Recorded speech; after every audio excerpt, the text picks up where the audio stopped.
창세기 9장 18절에서 29절입니다.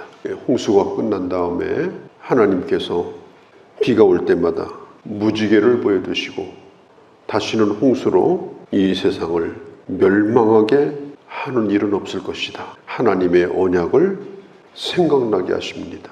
기후가 많이 변했습니다. 무지개도 옛날에 없던 일입니다. 홍수 후에는 기후가 변화되어지고 계절이 생기고 그 후손들이 이제 적응하면서 집도 짓고 포도농사도 짓고 살게 되었습니다. 참 잘한 일입니다. 노아의 가족들이 홍수 가운데서 구원받은 일, 지상에 있는 모든 이 생물들의 씨를 보존하게 한 일, 정말 잘한 일이고 큰 일입니다. 그런데 문제가 뭐냐? 잘한 직후에, 큰 일을 한 직후에 그때가 바로 위기의 때가 될 수도 있다.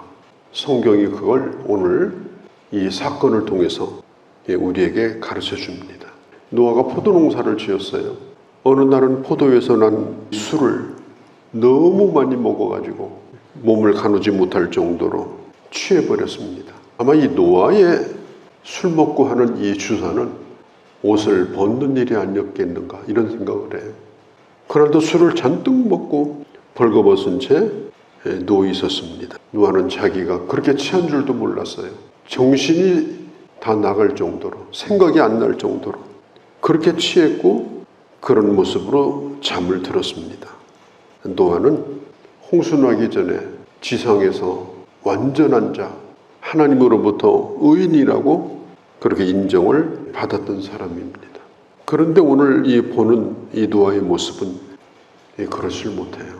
우리가 생각할 것은 내가 가지고 있는 신앙의 경력, 잘 해왔던 그런 영적인 승리, 경험, 그런 열매 이런 것들이 오늘 내가 겪는 시험을 이기게 해주는 방패가 안 된다. 자동적으로 이기는 것이 아니다.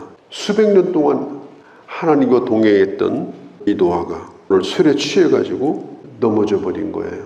오래도록 주님의 일을 하던 이런 사람들도 이런 모습으로 하나님 앞에 욕을 들을 수도 있다. 이걸 보여줍니다. 베드로전서 5장 8절에 보면 마귀는 우는 사자와 같이 삼킬 차를 찾는다. 이게 누구라도 물려가지고 먹잇감이 될 수도 있다는 걸 가르쳐 줍니다. 우리가 어린 시절에 이 세상에서 가장 힘세고 위대한 분이 우리 아버지였습니다. 그리고 이 세상에 천사가 따로 없습니다. 엄마가 천사였습니다. 요리도 제일 잘하고 마음도 참 좋으시고 그런데 세상에 눈을 뜨면서 아버지도 그런 분이 아니라는 거, 엄마도 그런 분이 아니라는 거, 하나의 인간, 다른 사람과 비슷한 인간에 불과하다는 거, 부모라고 해서 완전할 수 없다는 거, 이런 걸 현실적으로 본래서 보는 것이 아니라 그런 걸 보게 되어집니다. 어떤 때는 참 비겁할 때도 있고 살기 위해서 거짓말할 때도 있다는 것도 부모에게서 보게 됩니다. 자녀에게 완전한 모습을 보여주면 얼마나 좋겠습니까? 그러나 그렇게만은 살 수가 없습니다. 부모의 허물을 본래서 보는 게 아니잖아요. 또 사람들의 허물도 마찬가지예요. 내가 본래서 보는 것이 아니라 그냥 본 겁니다. 보고 만 겁니다. 그럴 때에 어떻게 하면 좋겠는가? 이 함은 그걸 즐겼어요. 혼자만 본 것이 아니라 22절에 보면 그 아버지의 하체를 보고 밖으로 나가서 그 두 형제에게 그걸 말을 했습니다. 그러니까 문제가 뭐냐면 보는 것이 문제가 아니라 볼 수 있어요. 봤으면 덮어줘야 되는 겁니다. 사람들의 허물을 그냥 보기도 하고 듣기도 하고 그게 우리 현실 아닙니까? 그렇다 할지라도 본 것으로 끝나면 그냥 지나갈 수 있는 일이에요. 그런데 그걸 다른 사람에게 말하는 순간 노아는 자녀들이 더 이상 존경할 수 없는 그런 아버지, 그런 모습으로 보일 수밖에 없는 그런 처지가 되고 말았습니다. 그러니까 부모도 늘 젊은 건 아니잖아요. 나이가 들면서 건강도 약해지고 또 늘 멋진 모습은 아니잖아요. 하나님은 어떤 분이냐? 가려주시는 하나님이에요. 아담과 하와가 범죄를 하고 숨었어요. 당당하지 못하니까 불러도 안 나오고 숨었어요. 그럴 때 찾아가가지고 그냥 벗은 채로 숨어 있는데 부끄러워하고 있는데 끄집어내가지고, 하나님은 그렇게 하지 않았습니다. 짐승을 잡아가지고 옷을 만들어서 그냥 에덴 동산 잘 보이는 데다 그냥 두었어요. 아담과 하와는 그거 하나님이 만드신 걸 다 알고 감사한 마음으로 입었어요. 이게 바로 우리가 믿는 하나님입니다. 상대방을 배려하고 그 연약함을 노출시키지 않고 가려주시는 분.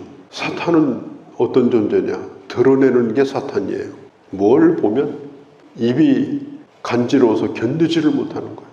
나중에는 보태서 얘기를 해요. 나중에는 거기에다가 자기 감정까지 실어서 얘기를 해요. 그런 일이 우리에게 얼마나 많았습니까? 더군다나 하나님의 교회 안에서 그런 일을 얼마나 많이 해왔어요. 사람이라고 하는 건 한때 연약할 때도 있고 또 어떤 때는 연약해서 안 할 말도 할 때가 있고, 그런데 그 순간 보았던 걸 얘기하게 되면 사람은 평생 허물이 있는 자로 사람들에게 낙인을 지켜가지고 그게 큰 인생의 오점으로 남게 되는 겁니다.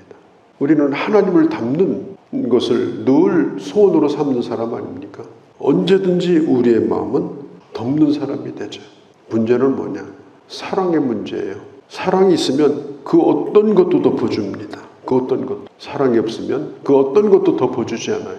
다 끄집어내가지고 인민재판을 합니다. 사람을 낙인을 찍어버립니다. 베드로전서 4장 8절에 이렇게 말해요. 무엇보다도 뜨겁게 사랑할지니, 무엇보다도 말세가 되면 뜨겁게 사랑할지니. 그럼 뜨겁게 사랑한다는 게 뭐예요? 사랑은 허다한 죄를 덮느니라. 뜨겁게 사랑한다는 게 다른 게 아니에요. 허다한 죄를 덮어주는 겁니다. 여기서 허다하다는 말은 사람들은 이렇게 허물이 없는 사람이 없다는 거예요. 모든 사람이 다 허물을 가지고 삽니다. 허다합니다. 그 누구일지라도. 그러면 사랑하는 마음이 있으면 힘들지도 않아요. 그냥 덮어줍니다. 덮고 끝납니다. 그걸 결코 말하지 않습니다. 뜨겁게 사랑할지니, 그 뜨겁게 사랑한다는 게 뭐냐? 그 어떤 행동보다도 상대방의 허물을 덮어주고 사는 사람이다. 우리가 이걸 잊어버리면 안 돼요. 교회 안에서도 할 일 없이 남의 허물을 끊임없이 끄집어내고, 심지어 목회자까지 자기 손바닥에 올려놓고 비판을 하고, 하나님을 믿는 사람으로서 그러면서 내가 주님을 닮겠습니다. 그런 말을 할 수 없다는 거예요. 잠언에 보면요.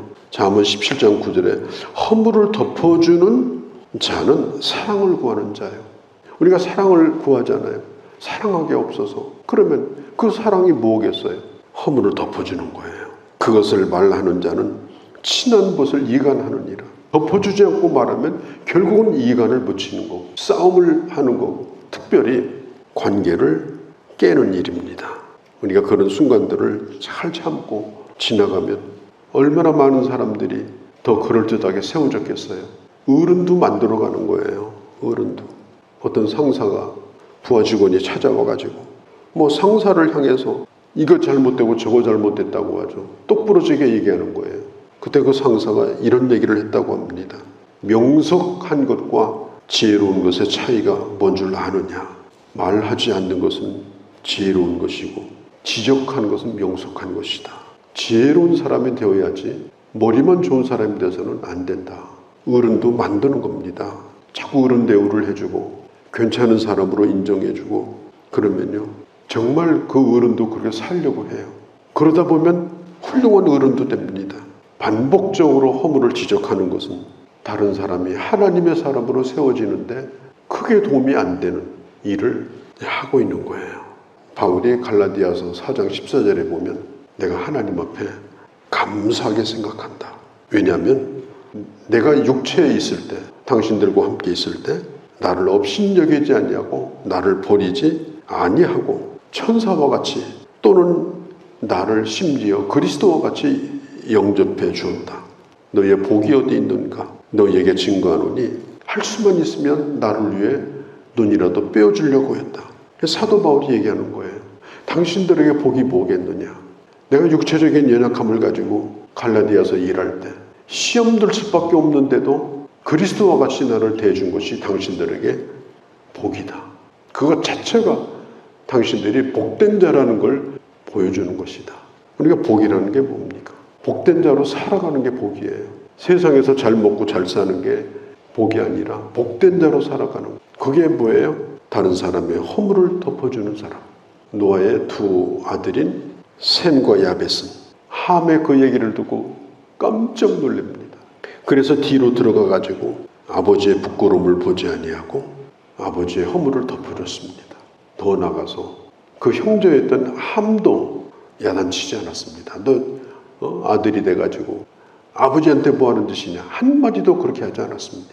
아버지도 탓하지 않고 갖다가 일러 바친 함도 탓하지 않고 그냥 덮는 일만 한 거예요.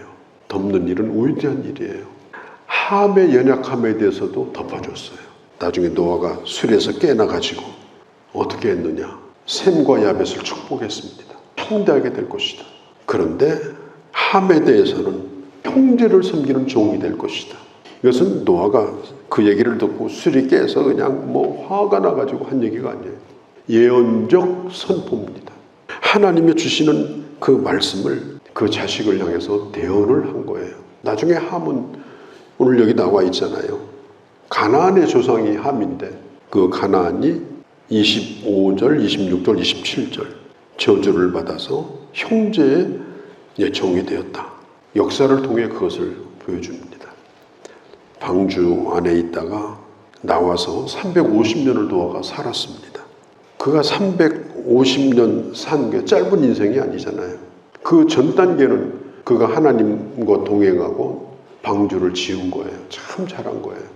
그리고 인생 주먹기를 넘어서 방주에서 나와가지고 성경 보세요. 350년 동안 한 일이라고 하는 건 술 먹고 벌거벗고 자고 술 깬 거 그 외에는 한마디도 남아있지 않아요.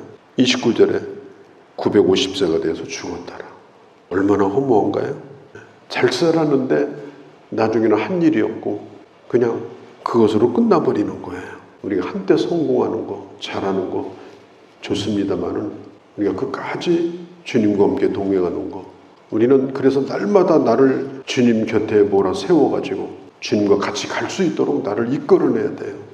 기도하는 자리로 이끌어내고 예배드리는 자리로 이끌어내고 경건의 자리로 이끌어내고 그래서 나를 세우지 않으면 우리가 어떻게 될지 모르는 거예요. 오늘 매우 중요한 말씀을 보았는데 덮어주는 사랑 그리고 끝까지 주님과 동행해야 잘 갈 수 있다는 것 다시 한번 깊이 생각하고 우리 기도하는 시간이 되기를 바랍니다. 거룩하신 우리 아버지, 오늘도 주의 말씀을 들었습니다. 이 말씀을 생각하며 저희들 늘 살게 하여 주옵소서. 우리 주 예수님의 이름으로 기도하옵나이다.